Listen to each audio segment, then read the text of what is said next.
हाँ, माँ का दूध मिनिमम 1.5 महीने तक तो किसी भी प्रकार का अन्न नहीं खिलाते। हाँ सिर्फ माँ के दूध के ऊपर डिपेंड रखते हैं हाँ।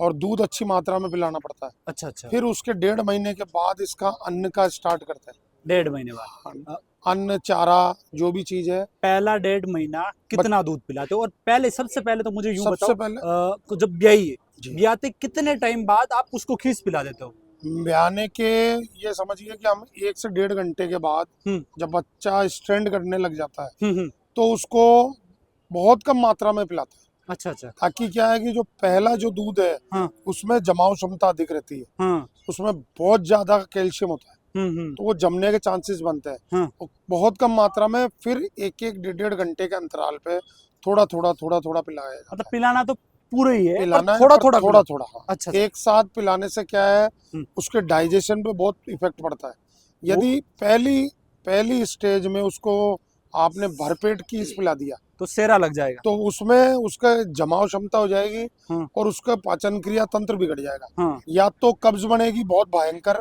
हम्म या बहुत भयंकर दस्त हो जाएंगे। हम्म। तो उसकी वजह से बच्चे का फिर क्या होता है कि वो समय 1 से 1.5 महीने तक यही रहता है और बच्चों में नई मेच्योरिटी होने का हम्म। यही विशेष कारण है। मैच्योर कम टाइम पे नहीं हो वो पाता। इसीलिए मेच्योर बहुत देर से होते हैं।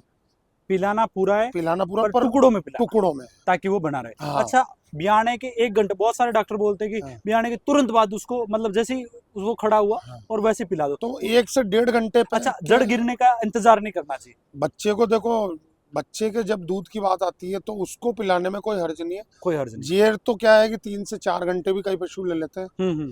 तो कई पशु 4 से 6 घंटे के अंतराल में जेर गिराते हैं। हम्म तो उस स्थिति तक बच्चे को भूखा रखना, हम्म यानी वो कई बार क्या होता है कि दूध पीना ही भूल जाता है। हम्म। तो वो जैसे ही माँ के पेट से बाहर आया हम्म उसमें उस वक्त तो एक लगन रहती है। हम्म उस समय आप अगर उसको थोड़ा बहुत पिलाते हो हम्म। फिर 1 2 3 घंटे के अंदर दूध और कीस जो निकालने की बात है वो जेर गिरने के बाद ही होता है। बाद में दूध निकाला, बच्चे को तो पिलाते रहो, हाँ बच्चे को। अच्छा बहू क्योंकि जी, एक चीज और पूछूंगा कि जैसे गाय ब्याई, हाँ जी बच्चा पैदा हो गया, जी ठीक है, उसके कितने टाइम बाद आप उसकी डीवर्मिंग करवाते हो?